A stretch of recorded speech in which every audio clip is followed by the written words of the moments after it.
marca milenarmente o convívio dos homens com Cristo. Multidões procuram o taumaturgo, o operador de milagres. Raros enxergam o Mestre por excelência, compreendendo que a maravilha maior será a nossa conversão aos seus princípios redentores. Jesus curou o cego de Jericó aplicando-lhe o passe magnético, terapia que desenvolveu largamente durante seu apostolado, no que foi imitado pelos discípulos que, em seu nome, aliviavam males do corpo e da alma. O Espiritismo revive o mesmo tratamento, em toda a sua simplicidade, sem magia, sem mistério, sem ritualismo.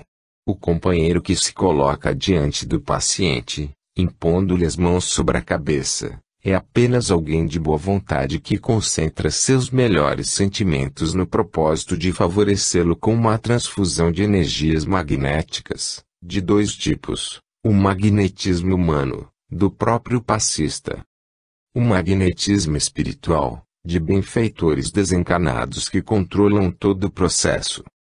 A aplicação do passe no centro espírita é mera especialização de um dom próprio do ser humano. Todos podemos doar magnetismo curador. Muitos o fazem, inconscientemente. Há múltiplos exemplos: a mãe que acalenta o filho inquieto ao seio, o médico à cabeceira do doente, preocupado com sua recuperação, o religioso que ora por alguém, a benzedeira que atende a criança.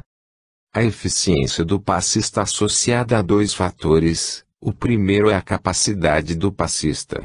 Jesus foi o modelo perfeito. Fácil concluir que melhor será aquele que mais se aproxime de sua orientação, desenvolvendo valores de serenidade, equilíbrio, dedicação e, sobretudo, amor pelo semelhante.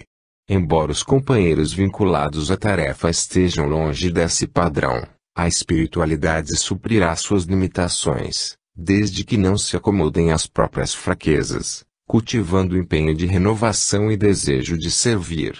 O segundo fator, tão importante quanto a capacidade do passista, é a receptividade do paciente. Imaginemos uma transfusão sanguínea. O doador faz sua parte, mas, no momento de injetar o sangue nas veias do doente, este retira a agulha nele introduzida, inviabilizando a transferência.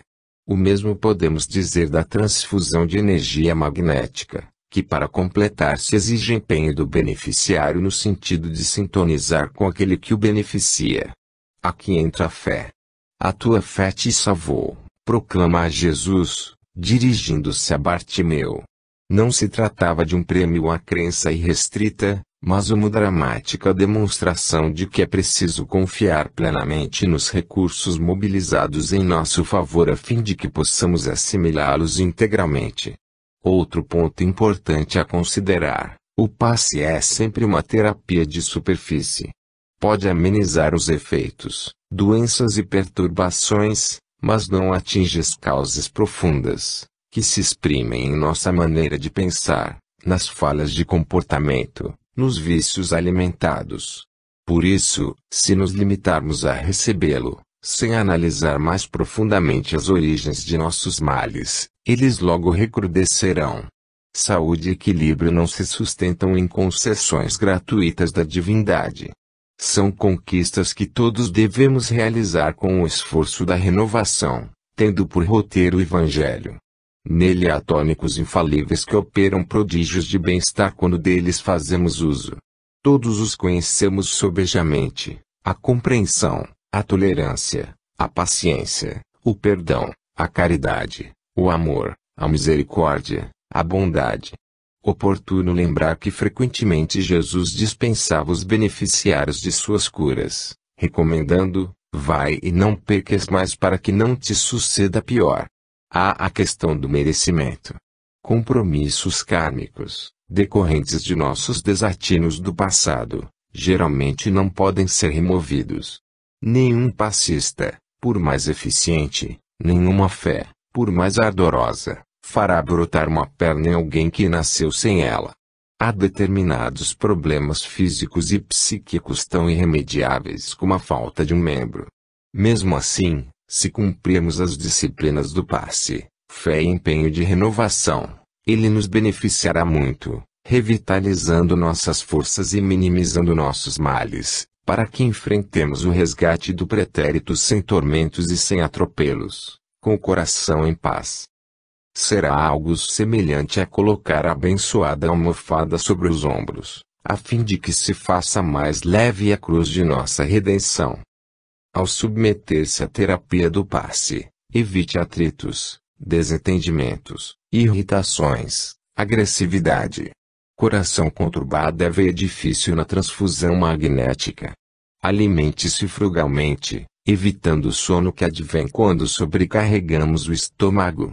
É imperioso acompanhar atentamente as palestras doutrinárias que precedem a transfusão magnética, nas quais colhemos preciosas orientações. Observe a pontualidade, porquanto passe ao complemento da ajuda que começamos a receber tão logo o dirigente da reunião pronuncia a prece de abertura. Paciente atrasado, terapia prejudicada. Enquanto espera a sua vez, fuja de conversas vazias que não condizem com os objetivos da reunião. O folheto com mensagem espírita, tradicionalmente distribuído à entrada, é um convite para que nos disponhamos a meditar em torno de tema edificante, guardando valioso silêncio. Diante do companheiro que vai lhe aplicar o passe, eleve o pensamento em oração, consciente de que a ajuda maior virá do céu. Quando fluem preces contritas, refluem as bênçãos de Deus. A melhor didática. Num lar modesto, em bairro da periferia, Dona Isabel, humilde viúva, deixa a costura com que provê as necessidades da família e convida os filhos, 4 meninas e um menino, para o culto doméstico. Iniciada a reunião, uma das garotas, Nelly, de 9 anos, pronuncia a oração: Senhor, seja feita a vossa vontade, assim na terra como nos céus. Se está em vosso santo desígnio que recebamos mais luz, permiti, Senhor, tenhamos bastante compreensão no trabalho evangélico. Dai-nos o pão da alma, a água da vida eterna. Sede em nossos corações, agora e sempre. Assim seja. Joaninha, a filha mais velha, lê, em seguida, trecho de um livro doutrinário que discorre sobre a irreflexão, velho hábito humano de agir primeiro e pensar depois. Conclui com a leitura de uma notícia dando conta de lamentável episódio envolvendo uma jovem que se suicidou. É a vez de Dona Isabel, que abre o Novo Testamento e lê o versículo 31, capítulo 13, do Evangelho de Mateus. Outra parábola lhes propôs, dizendo: o reino dos céus é semelhante ao grão de mostarda que o homem tomou e semeou no seu campo. Comenta em seguida, lemos hoje, meus filhos, uma página sobre a irreflexão e notícia de um suicídio em tristíssimas circunstâncias. Afirma o jornal que a jovem suicida se matou por excessivo amor. Entretanto, pelo que vimos aprendendo, estamos certos de que ninguém comete erros por amar verdadeiramente. Os que amam, de fato, são cultivadores da vida e nunca espalham a morte. A pobrezinha estava doente, perturbada, irrefletida. Entregou-se à paixão que confunde o raciocínio e rebaixa o sentimento. E nós sabemos que, da paixão ao sofrimento, ou à morte, não é longa a distância. Lembremos, todavia, essa amiga desconhecida, com um pensamento de simpatia fraternal. Que Jesus a proteja nos caminhos novos. Não estamos examinando um ato, que ao Senhor compete julgar, mas um fato, de cuja expressão devemos extrair o ensinamento justo. Prosseguindo em seus comentários, Dona Isabel recorda que poucas pessoas se dispõem a meditar sobre o significado da vida e a respeito do que lhes compete fazer. As ações humanas, em grande parte, são como semeaduras mal feitas. A jovem suicida é apenas um exemplo. Há verdadeiros espinheiros no coração humano, fruto de reflexões. E lembra as sementes de mostarda como símbolos de pequenas iniciativas, o pensamento positivo, a boa palavra, o gesto de bondade, cultivando a reflexão, com as quais conseguiremos frutos abençoados de felicidade e paz. E acentua: Tenhamos cuidado com as coisas pequeninas e selecionemos os grãos de mostarda do reino dos céus. Lembremos que Jesus nada ensinou em vão. Toda vez que pegarmos desses grãos, consoante a palavra divina, semeando-os no campo íntimo, receberemos do Senhor todo o auxílio necessário. Conceder-nos a chuva das bênçãos, o sol do amor eterno, a vitalidade sublime da esfera superior. Nossa semeadura crescerá e, em breve tempo, atingiremos elevadas edificações. Aprendamos, meus filhos, a ciência de começar, lembrando a bondade de Jesus a cada instante.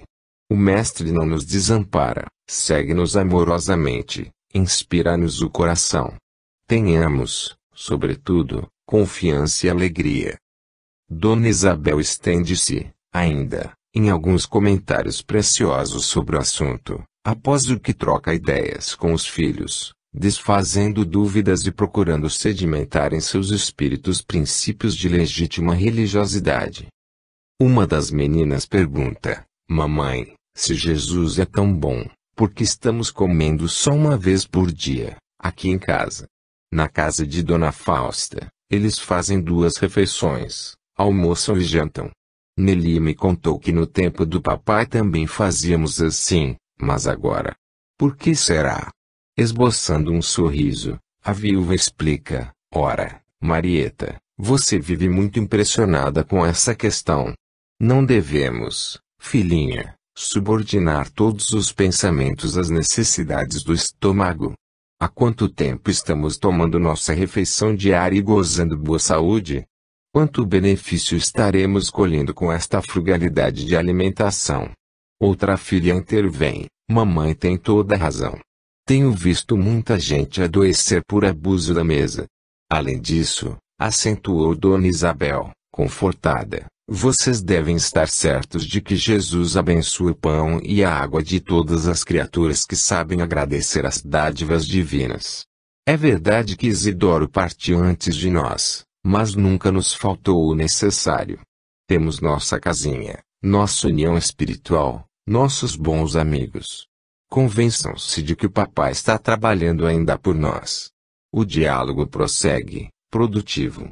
Dona Isabel responde às indagações dos filhos, revelando-se uma preceptora amiga inspirada, e também dotada de carinhosa energia, respondendo às impertinências do filho adolescente, um tanto rebelde, dominado por ideias diferentes. Cumprido o horário, encerra-se a reunião com prece de agradecimento feita por uma das meninas. A experiência aqui resumida está no livro Os Mensageiros, do Espírito André Luiz, psicografia de Francisco Cândido Xavier, oferecendo-nos um exemplo do que é o Evangelho no lar, que se difunde no meio espírita. Trata-se de uma reunião da família, na intimidade doméstica, para conversar sobre a moral cristã, à luz da doutrina espírita. Nem sempre os pais preocupam-se com a iniciação religiosa dos filhos. Não raro esperam que façam suas próprias opções na idade adulta. Trata-se de grave engano. Ninguém, em perfeito juízo, deixa que as crianças decidam se devem frequentar os bancos escolares para a formação cultural e profissional. Igualmente importante, indispensável, é a formação moral e espiritual. A liberalidade aqui não passa de perigosa omissão. Muitos males que afligem as pessoas seriam evitados ou superados se houvessem recebido orientação religiosa, em doses adequadas ao seu entendimento, desde a infância. Nos centros espíritas há cursos de iniciação dirigidos à infância, sustentados pelo esforço de valorosos companheiros. Forçoso reconhecer, entretanto, que levar as crianças a participarem dessa abençoada atividade é apenas parte das responsabilidades dos pais, em favor de sua formação religiosa, posto que a melhor didática para o ensino do Evangelho, a base da verdadeira religiosidade é o diálogo em família. Curioso como as pessoas sentem certo constrangimento ao falar em Jesus fora dos círculos religiosos. É que não estão familiarizadas com suas ideias, raramente evocadas no lar, esse poderoso laboratório formador de tendências comportamentais. No entanto, Jesus não é o mestre ausente, escondido no interior dos templos, mas o companheiro amigo de todas as horas, capaz de nos inspirar o melhor, onde estivermos. Suas lições não são de cunho esotérico, destinadas aos reduzidos grupos iniciáticos. Ele nos fala do cotidiano, com ideias claras e objetivas, sempre ilustradas com exemplar vivência, ensinando-nos a valorizar o contato com o semelhante, no esforço do bem. Isso o grande recurso de comunicação entre os seres humanos é a palavra. O mestre nos explica como usá-la adequadamente, conversando sobre assuntos edificantes, instrutivos, produtivos, evitando as conversas divorciadas de valores morais e recheadas de banalidades, onde marcam presença a fofoca, a maledicência, o destempero verbal e até a imoralidade, que tanto conturbam o ambiente social. Trazer Jesus para o lar, esta grandiosa tarefa que compete aos pais, dialogando com os filhos a respeito de suas lições, estimulando-os ao cultivo das sementes abençoadas do reino de Deus. Institui o Evangelho no lar. Quando nos reunimos para estudar os ensinamentos de Jesus é como se abríssemos as portas de nossa casa aos benfeitores espirituais, da mesma forma que desentendimentos e brigas, gritos e xingamentos, favorecem o assalto das sombras. O roteiro é de fácil aplicação, em reuniões semanais e horário fixo, prece, evocando a inspiração de Jesus, leitura de pequeno trecho de O Evangelho segundo o Espiritismo ou obra similar, comentários pelos presentes, estabelecendo-se diálogo fraterno em torno da lição apresentada e, ao final, a prece de agradecimento. Uma semeadura muito simples, de aproximadamente 30 minutos, mas que rende bênçãos de harmonia e paz para a semana inteira. Ao comentar as lições, consideras um roteiro para analisar seu próprio comportamento. E fácil dialogar quando temos a humildade de reconhecer nossas fraquezas. Jamais use a moral evangélica para criticar possíveis falhas dos familiares. Uma das lições mais importantes de Jesus, para que possamos conversar pacificamente, é não incorrer em julgamento. Não permita que eventuais contratempos impeçam a realização da reunião.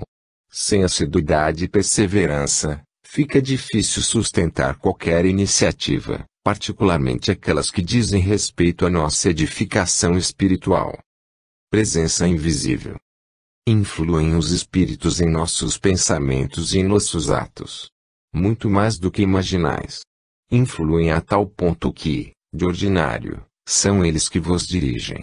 O Livro dos Espíritos, questão N graus 459. Um dos problemas mais sérios da existência humana é a influência exercida por espíritos perturbados ou perturbadores.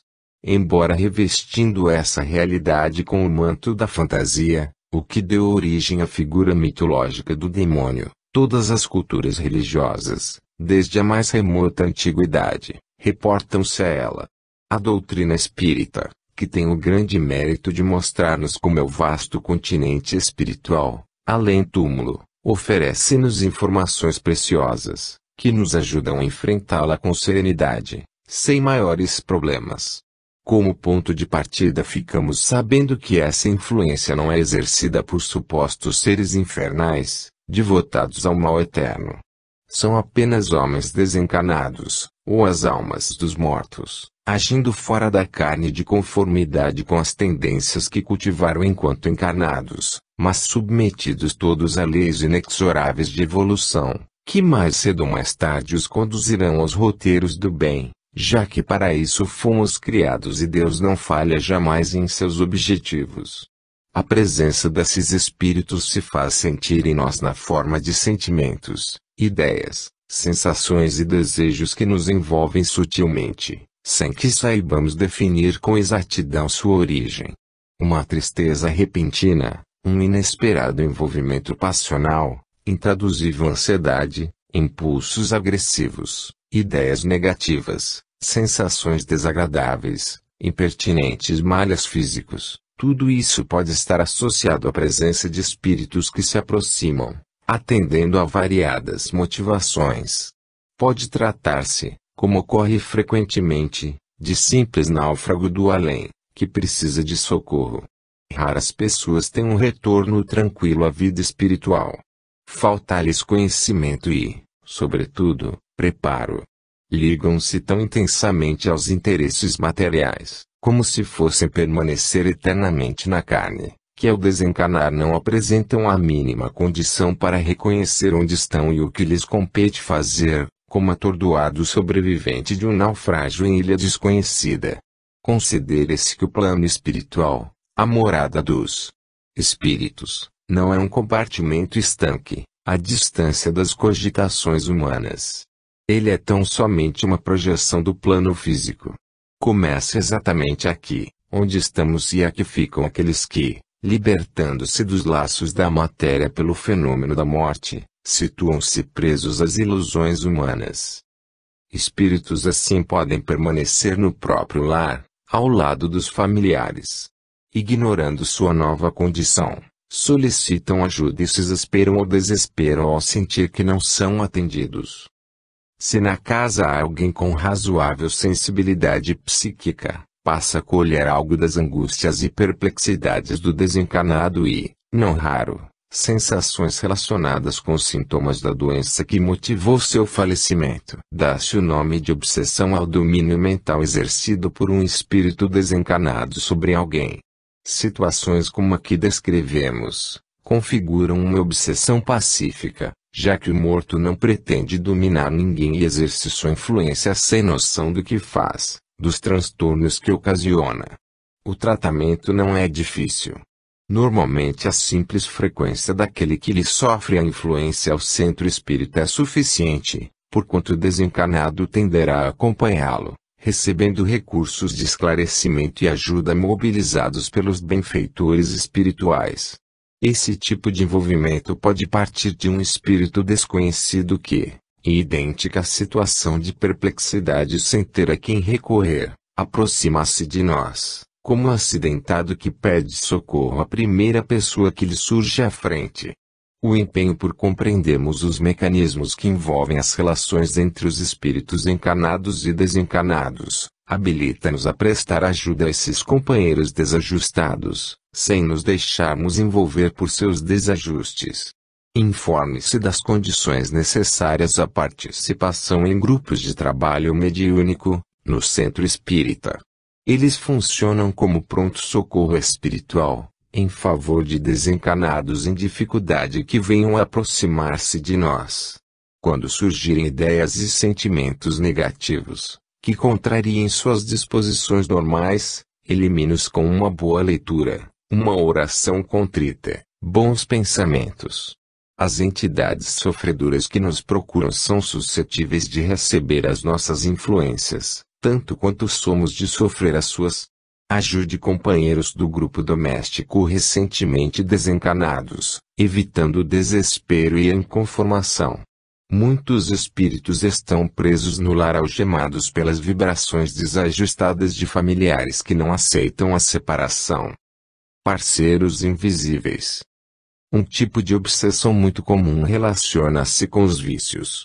O fumo, o álcool, as drogas, não produzem apenas condicionamentos físicos. Atingem também o espírito, que ao desencarnar vê-se atormentado por irrefreável desejo.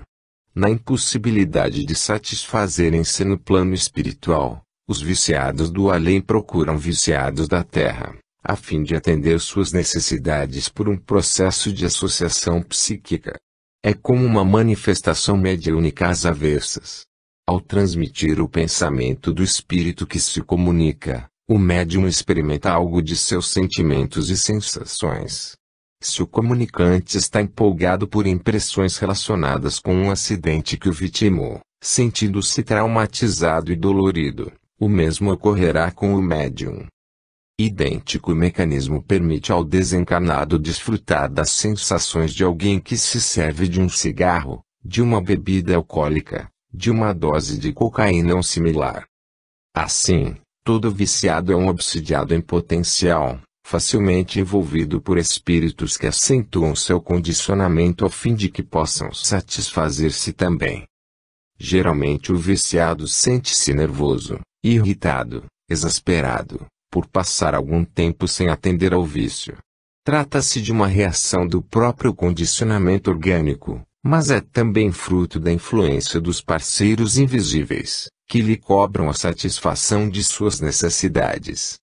E se pedirmos ajuda? Jesus, permita, por favor, que eu fume meu cigarro sossegado, sem parceiros indesejáveis. Certamente Jesus não nos atenderá, já que tem assuntos mais importantes do que favorecer nosso autoenvenenamento.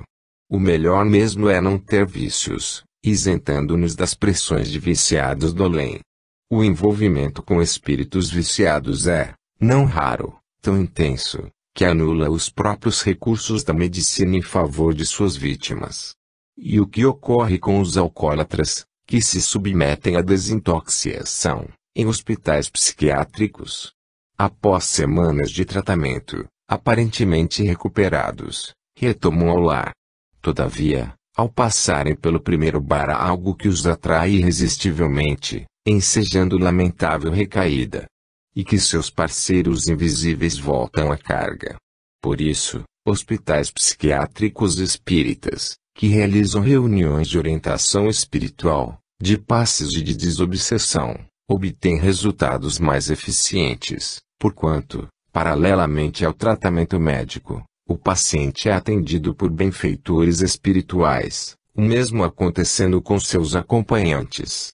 O grande problema das obsessões que envolvem vícios é convencer suas vítimas dos prejuízos que estão sofrendo e da necessidade de reagirem.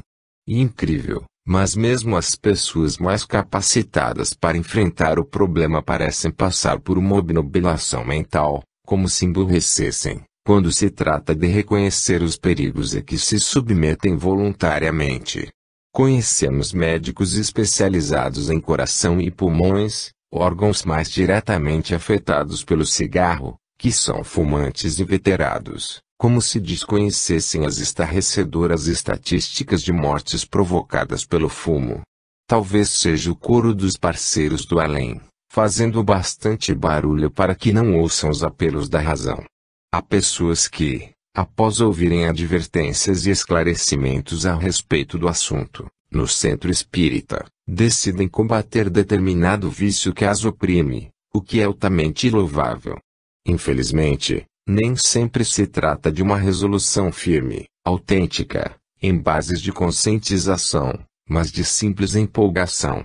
Então, basta que surjam problemas ou que as pressionem os parceiros invisíveis para experimentarem deplorável recaída.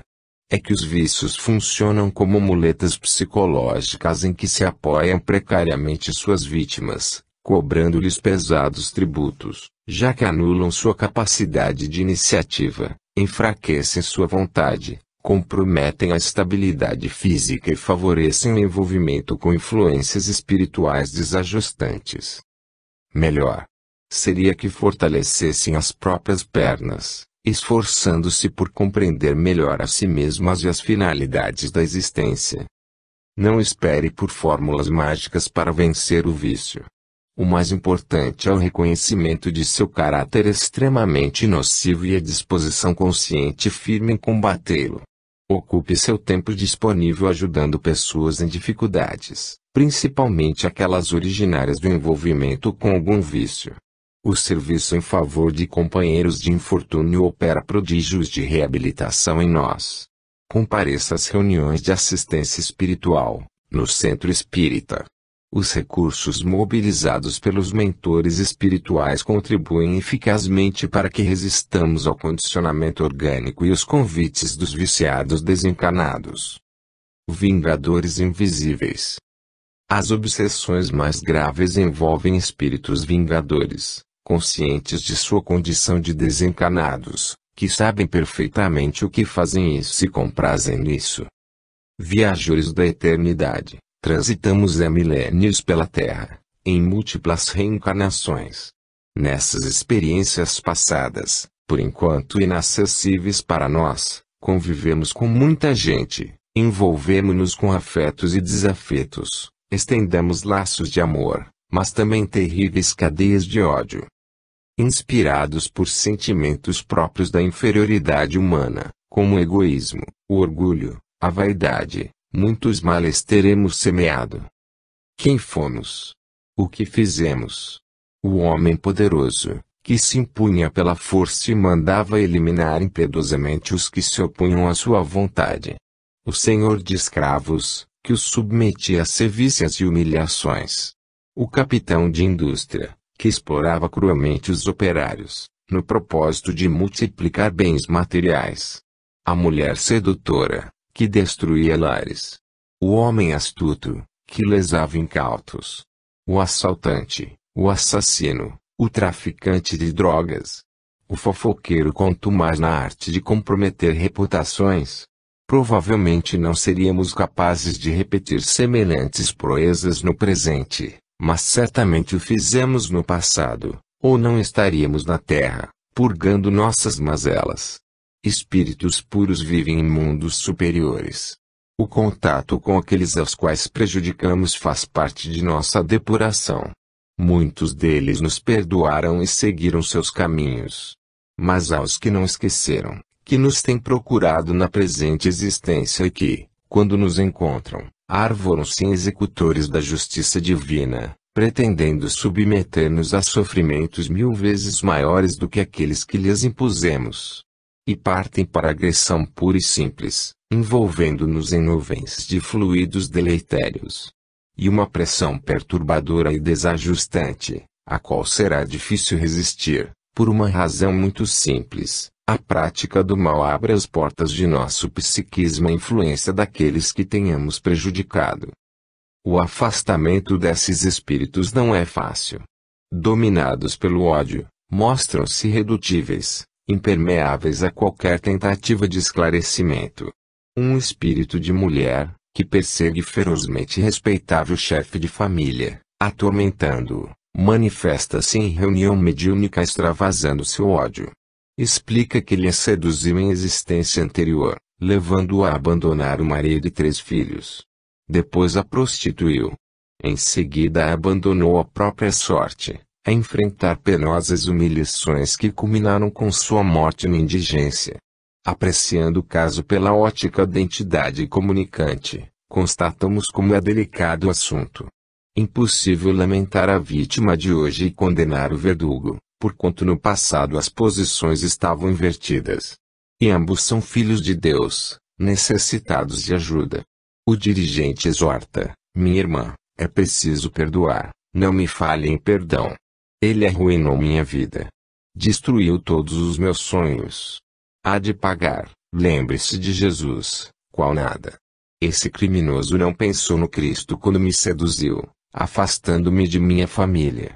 Envolvimentos dessa natureza constituem terrível desafio para qualquer doutrinador, cujo sucesso depende não de meros argumentos, mas, sobretudo, de uma grande capacidade de doar amor, vendo no obsessor não um espírito das trevas, mas o irmão em desajuste. Somente assim conseguirá alcançar a intimidade de seu coração, onde há imenso anseio de paz. Ainda que não o admita, o comprometimento com a vingança faz dele alguém profundamente intranquilo e infeliz. Geralmente familiares desencanados, que o amam muito, esperam pacientemente por uma brecha que o doutrinador consiga abrir no denso muro de rancor para que possam aproximar-se, modificando suas disposições. Parece irracional. E como se o obsessor estivesse agredindo a si mesmo, afundando em sombrios precipícios. Mas irracional também foi o comportamento de sua vítima, alienada, no passado, da verdade elementar: o que plantarmos teremos que colher. Todo o mal que semearmos retornará na forma de males que nos infelicitarão, ainda que sejamos perdoados por nossas vítimas. Há perseguições espirituais mais brandas, mas, paradoxalmente, mais graves, porque desenvolvidas com sutileza por vingadores hábeis e inteligentes. Como perfeitos estrategistas que planejam uma batalha, acompanham a vítima por algum tempo, observando suas tendências, sua maneira de ser, suas relações, suas ideias. Identificam assim suas fraquezas e as exploram. Se notam, por exemplo, que um homem casado a quem desejam perturbar, empolga-se pelas aventuras do sexo, aproveitam-se da atração que vem a sentir por jovem belo e fútil, levam-no à fixação mental e instalam em seu coração a paixão devastadora. O resto é fácil prever: desentendimentos no lar, desagregação da família, separação, decepções com a nova ligação afetiva, opressões e angústias intermináveis, para deleite dos triunfantes perseguidores espirituais. Se, não obstante ter uma boa esposa, filhos adoráveis, rendimentos satisfatórios, o indivíduo sente certa insatisfação, em virtude de algum anseio não realizado, os obsessores não lhe dão sossego, exacerbando-a, principalmente se surgem eventuais problemas familiares ou profissionais, e acabam por precipitá-lo na depressão. Os problemas de saúde também são campos férteis para semeaduras obsessivas. Como uma máquina, nosso corpo está sujeito a desgastes naturais, mesmo porque não o usamos de forma adequada. Se o obsidiado lhes presta muita atenção, os perseguidores invisíveis exploram essa tendência, situando-o na hipocondria, vive a imaginar doenças. E está sempre doente, porquanto, segundo o velho ditado popular, quem namora a enfermidade casa-se com ela. Nossas mazelas e fraquezas são as portas de acesso à influência espiritual inferior. Por isso, a melhor maneira de resistirmos ao assédio de espíritos passionais, viciosos, odientos, é o empenho sistemático por superá-las. Se a luz se faz, as sombras desaparecem. Mantenha a serenidade, considerando que a vida pode nos oferecer experiências difíceis, mas sempre compatíveis com nossas necessidades evolutivas. Nenhum obsessor produzirá tempestades em nosso íntimo se evitarmos nuvens sombrias de irritação ou desalento. Não maldiga a reverberação dos agressores espirituais, quando sob seu assédio. Ser-lhes-á impossível agredir indefinidamente alguém capaz de compreender e relevar. Empenhe-se por disciplinar seus pensamentos e impulsos. Se o obsessor não se afasta, podemos nos afastar dele com elevação de nosso padrão vibratório, cultivando o equilíbrio. Iniciação espiritual. Conta-se que Gandhi foi procurado, numa de suas comunidades, por dois homens que desejavam fazer sua iniciação espiritual. Ambos estavam entusiasmados com a oportunidade de conviver com o grande líder hindu, conscientes de que receberiam preciosas orientações. O Mahatma recebeu-os de bom grado e, tão logo se instalaram, pediu-lhes que tomassem das vassouras e varressem o chão. Depois que descascassem batatas, cortassem verduras e rachassem lenha para o fogão. À tarde encaminhou-os à limpeza das fossas nas aldeias vizinhas. Os dois iniciantes dos valores espirituais passaram o resto do dia desinfetando instalações sanitárias com água e creolina. Ao anoitecer, foram convidados à meditação. No dia seguinte, a mesma rotina. No terceiro dia, um deles, aproximando-se de Gandhi, perguntou: Mestre, quando começa nossa iniciação? Já começou, como assim? E aprendendo a servir de boa vontade que entramos nos domínios da espiritualização. O episódio tem algo em comum com outro descrito pelo espírito André Luiz, no livro Nosso Lar, psicografia de Francisco Cândido Xavier. Ao desencarnar, após um estágio no umbral, região sombria onde estagiam espíritos comprometidos com as ilusões do mundo, ele foi recolhido por uma equipe de socorro e levado para a cidade no além que dá título ao livro. André Luiz maravilhou-se com a organização de Nosso Lar. Todos os habitantes, perto de 1 milhão ao tempo em que o livro foi escrito, no início da década de 40, com exceção dos enfermos, trabalhavam em serviços variados, com admirável vocação comunitária, sempre voltados para o bem comum. Empolgado, dispôs-se ao trabalho também, esperando reassumir suas funções de médico. Manifestando seu desejo, foi informado de que não estava preparado para semelhante atividade, porquanto, Como servidor da medicina, habituara-se a circunscrever suas observações exclusivamente ao corpo físico, sem interessar-se pela alma humana. Por isso, embora fosse um excelente fisiologista, não estava habilitado a cuidar de espíritos desencarnados. No entanto, tendo em vista sua nobre aspiração, seria oportunamente aproveitado em outra atividade. Pouco depois foi encaminhado às câmaras de retificação, uma organização hospitalar que cuida de espíritos portadores de variados desequilíbrios relacionados com o egoísmo, o vício, o crime, a ambição, a usura.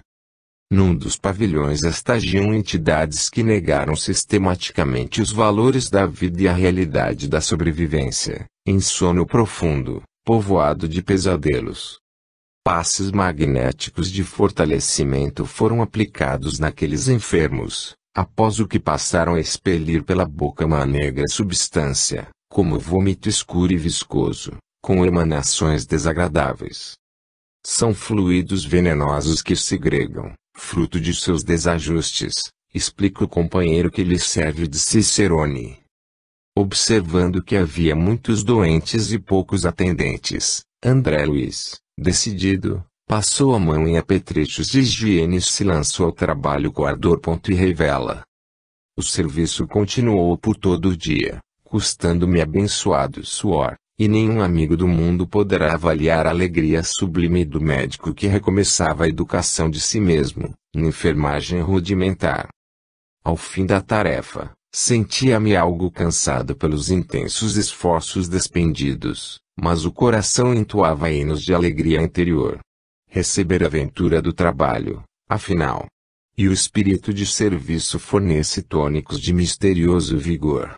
Perseverando por algum tempo naquelas tarefas humildes, André Luiz ganhou a confiança de amigos e instrutores, habilitando seu exercício de suas funções de médico e, o que é mais importante, iniciando-se nos domínios da verdadeira espiritualização, a partir de mãos movimentando-se no serviço do bem, como antenas estendidas para a sintonia com as fontes da vida e a captação das bênçãos de Deus.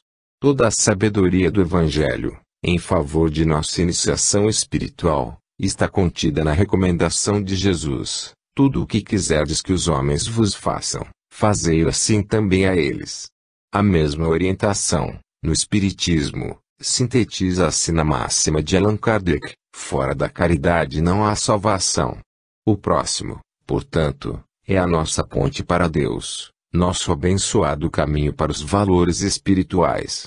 E tanto mais caminharemos quanto maior o nosso empenho em servir, começando, como recomendava Gandhi e como aprendeu André Luiz, pelas tarefas mais simples, em obras filantrópicas, instituições religiosas, associações comunitárias. Conscientes dessa realidade, os centros espíritas vêm organizando serviços assistenciais, com a criação de creches, berçários, hospitais, escolas, lares da infância e da velhice, casas de sopa, estendendo amplas oportunidades de serviço às pessoas aflitas e angustiadas que os procuram, ensinando-lhes, por lição fundamental, que a chave mágica para a solução de seus problemas existenciais está na disposição de trabalhar em favor do semelhante. Nesses núcleos de esforço edificante há as mais variadas atividades: visitação a enfermos e famílias pobres, plantões de atendimento, preparo de refeições para as crianças, confecção e reparo de roupas, arrecadação e fornecimento de gêneros alimentícios, aplicação do passe magnético, controle da biblioteca, venda de livros, promoções beneficentes e muito mais. São tarefas singelas, mas que sedimentam nos voluntários a inestimável vocação de servir. Há quem justifique: não participo de atividades dessa natureza, mas tenho feito algo em favor do semelhante. Quando batem à minha porta, sempre atendo. Se o necessitado procura-me na rua, estendo-lhe alguns trocados, contribuo para a manutenção de obras de benemerência social. Isso tudo é louvável, mas insuficiente, mesmo porque feito eventualmente, quando somos solicitados e temos disposição, sem nenhum compromisso. É difícil desenvolver a vocação de servir sem o precioso estímulo que nos sustenta quando participamos de um grupo afim, integrando-nos em determinada atividade. Se resolvemos visitar semanalmente enfermos de um hospital, levando-lhes palavras de conforto, é bem provável que não perseveremos por muito tempo. Mas, se estivermos ligados a uma equipe de visitadores de um centro espírita, haverá maior disposição, mesmo porque os próprios companheiros nos cobrarão assiduidade. Somente espíritos muito evoluídos conseguem ser heróis anônimos nesse tipo de trabalho. Estes, entretanto, salvo em circunstâncias excepcionais, jamais se isolam, conscientes de que, se a união faz a força do bem está no esforço conjunto daqueles que se propõem a realizá-lo. Integre-se nas atividades do centro espírita que frequenta. Quem não se dispõe a participar não entende o espiritismo. Não se preocupe com a natureza da tarefa a seu cargo, ainda que lhe pareça insignificante. O trabalho mais meritório é aquele feito com dedicação e boa vontade. Encare os compromissos da seara espírita com a mesma seriedade que lhe merece o trabalho profissional. Se este garante a subsistência, nas experiências da vida humana, aqueles sustentam a alegria de viver. A nostalgia do Natal.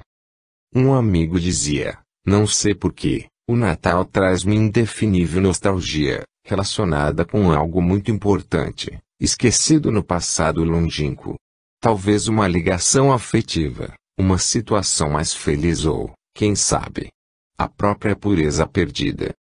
Embora estejamos diante de um paradoxo, já que a gloriosa mensagem natalina deveria inspirar sempre alegrias e esperanças, muitas pessoas experimentam esse sentimento, associado às situações do pretérito, na existência atual ou em existências anteriores, mas, basicamente, diríamos tratar-se da melancolia por um ideal nunca realizado. O magnetismo divino que emana da manjedoura, nas comemorações do celeste nascimento, estabelece o confronto entre as propostas sublimes do Evangelho e a realidade de nossa vida. Do distanciamento entre o que somos e o que Jesus recomenda, sustenta-se a nostalgia. O simples fato de se comemorar o Natal com festas ruidosas, regadas a álcool, com desperdício de dinheiro e de saúde, pelos excessos cometidos, em detrimento dos que não têm o que comer, demonstra como estamos longe dos valores de fraternidade preconizados pela mensagem cristã. Curiosa situação essa, em que se festeja um aniversário esquecendo o aniversariante e, sobretudo, o significado de seu natalício. Em quase 2000 anos de cristianismo, os homens não aprenderam sequer a definir com exatidão quem é Jesus. Para muitos, ele é o Cordeiro de Deus que derramou seu sangue na cruz para redimir a humanidade, lembrando antigas cerimônias judaicas, em que bodes eram sacrificados para depurar a comunidade de seus pecados. Há os que o confundem com o Criador, não obstante suas reiteradas afirmações de que era um mensageiro divino, um servo do Senhor, um filho de Deus, como todos os somos. Profitentes de variadas denominações religiosas reverenciam em cultos exteriores, julgando cumprir seus deveres com a mera participação em repetitivas cerimônias e rezas. Outros estão convictos de que pelo simples fato de aderirem à fé cristã garantem passaporte seguro para o paraíso, sem maiores esforços. E se lembram dele os fiéis nas horas difíceis, esperando por suas providências salvadoras, e até mesmo que opere o prodígio de fazê-los felizes, mesmo sem o merecerem. E preciso superar semelhantes equívocos e assumir nossas responsabilidades, a partir da compreensão de que Jesus é um irmão mais velho, um espírito puro e perfeito que mergulhou na carne com o objetivo precípuo de nos ensinar a viver como filhos de Deus. Como fazem os professores eficientes, exemplificou suas lições, vivendo-as integralmente, desde a humildade, na manjedoura, ao sacrifício, na cruz. Entre ambas há todo um roteiro de bênçãos capaz de nos orientar a existência inteira, sustentando-nos o equilíbrio e a serenidade e convocando-nos ao esforço permanente de renovação e trabalho no bem. Usando imagens claras e objetivas, retiradas do cotidiano, Jesus fala-nos com a simplicidade da sabedoria autêntica e a profundidade da verdade revelada. Aos que condenam, demonstra, na inesquecível passagem da mulher adúltera, que ninguém pode atirar a primeira pedra, porque todos temos mazelas e imperfeições. Aos que se perturbam com dificuldades do presente e temores do futuro, recomenda que procurem o reino de Deus, cumprindo a sua justiça com empenho por levar a sério seus deveres, agindo com retidão de consciência e tudo mais lhes será dado por acréscimo. Aos que se apegam aos bens materiais, recorda que não se pode servir a dois senhores, a Deus e às riquezas, e relata a experiência de um homem ambicioso que ergueu muitos celeiros e amealhou muitos bens, mas morreu em seguida, sem poder desfrutá-los, nada levando para o além senão um comprometedor envolvimento com os enganos do mundo. Aos que usam de violência para fazer prevalecer seus interesses, esclarece que quem com ferro fere, com ferro será ferido. Em todos os momentos, diante de qualquer dificuldade ou problema, temos no Evangelho o roteiro precioso capaz de nos ajudar a definir a melhor atitude, o comportamento mais adequado, a iniciativa mais justa. Consumimos rios de dinheiro à procura de conforto, prazer, distração, buscando o melhor para nossa casa, nossa aparência, nossa saúde, e deixamos de lado o recurso supremo, que não custa absolutamente nada, as lições de Jesus.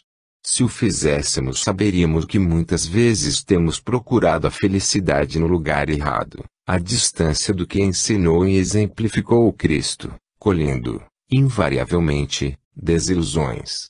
Jesus, com sua imensa lucidez, sabia que tudo isso aconteceria, que os homens perderiam o contato com as realidades do Evangelho, tanto que, na última reunião com os discípulos, prometeu que mais tarde enviaria um Consolador, o Espírito de verdade, que relembraria o que dissera e ofereceria lições novas que os homens de seu tempo não tinham condições para aprender.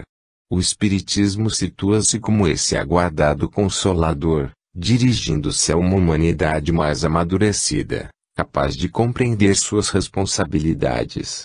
Como um farol abençoado que nos oferece novas luzes para um entendimento mais amplo da mensagem cristã, a doutrina dos Espíritos ressalta que o Mestre Supremo é o Cristo e que nos seus ensinamentos está o roteiro indispensável para que nos habilitemos à felicidade, confirmando que é no esforço do bem que residem nossas melhores oportunidades de construir um futuro feliz, superando o comprometimento com as ilusões da terra.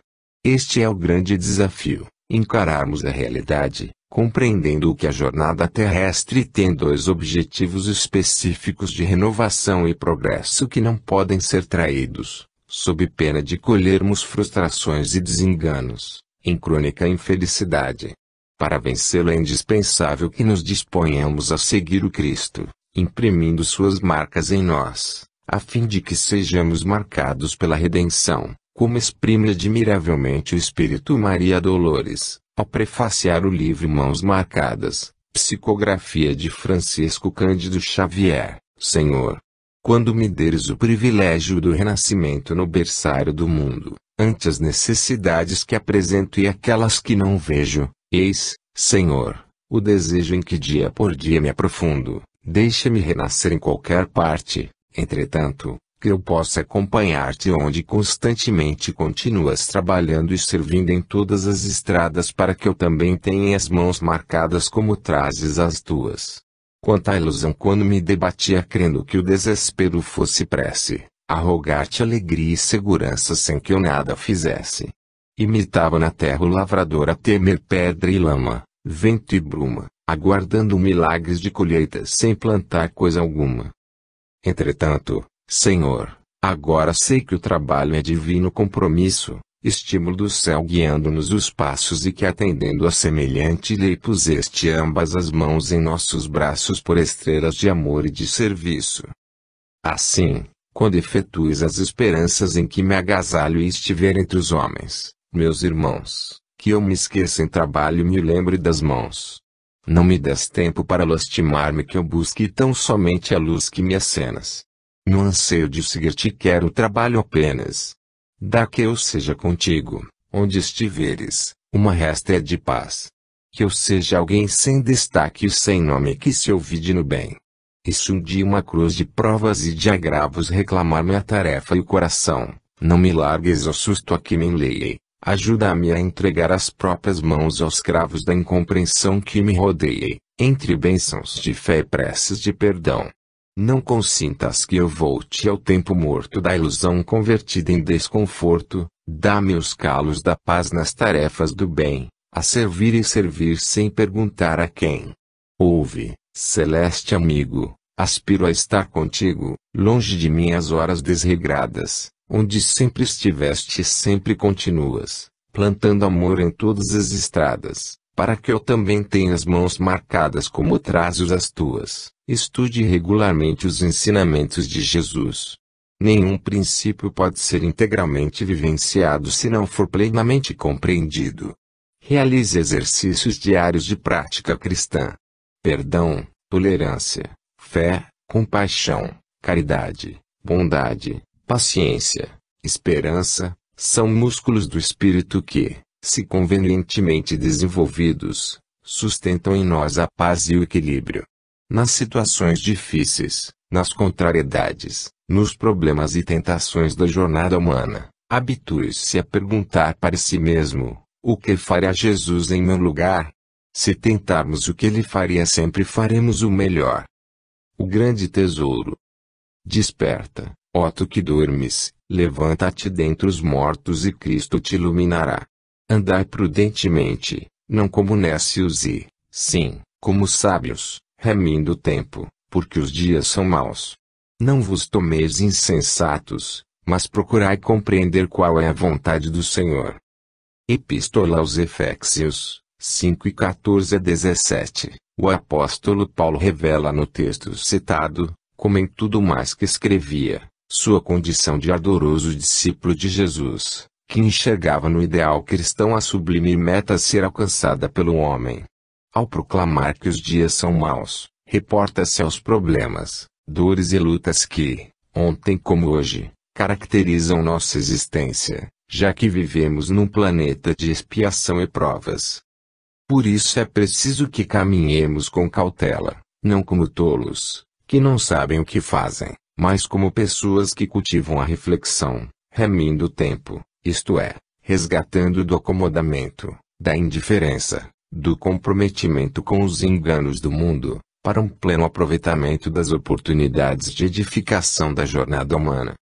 Ele próprio viveu e exemplificou esse esforço sem tréguas, em um empenho de renovação, identificando-se de tal forma com o Evangelho que nos últimos anos de vida proclamava. Já não sou eu quem vive, mas o Cristo que vive em mim. As ponderações do apóstolo dos gentios evocam um tesouro de valor inestimável que Deus concede a todos nós para a grande jornada rumo à perfeição, o tempo, que como uma moeda, tem muitas divisões, o milênio, o século, o ano, o dia, a hora, o minuto, o segundo. Se tomarmos uma porção de ouro e cunharmos uma moeda, poderemos dar-lhe o valor nominal de um cruzado novo. Este é o valor inscrito, extrínseco, mas o valor real será muito maior, representado pela quantidade do precioso metal que utilizamos. Algo semelhante ocorre com o tempo. Suas moedas têm uma cunhagem extrínseca, nominativa, que é idêntica para todos nós, um segundo, um século, um milênio. Mas seu valor real, intrínseco, dependerá do material com o qual cunhamos o nosso tempo, isto é, o que estamos fazendo dele. Numa reunião espírita de orientação doutrinária e ajuda espiritual temos aproximadamente 1 hora de duração. Extrinsecamente o valor é igual para todos os presentes, 60 minutos de oportunidades de aprendizado e edificação. Mas, intrinsecamente, o valor real desses 3.600 segundos vai depender de nosso comportamento e do que estamos fazendo ali. Para os colaboradores que atuam na exposição doutrinária, na distribuição de folhetos com mensagens, na biblioteca, nas entrevistas, no cuidado das crianças, na aplicação do passe e outras tarefas. Essa parcela de tempo utilizada no esforço espontâneo em favor do semelhante, resultará em patrimônio espiritual amoedado. E um crédito de que disporão perante a espiritualidade.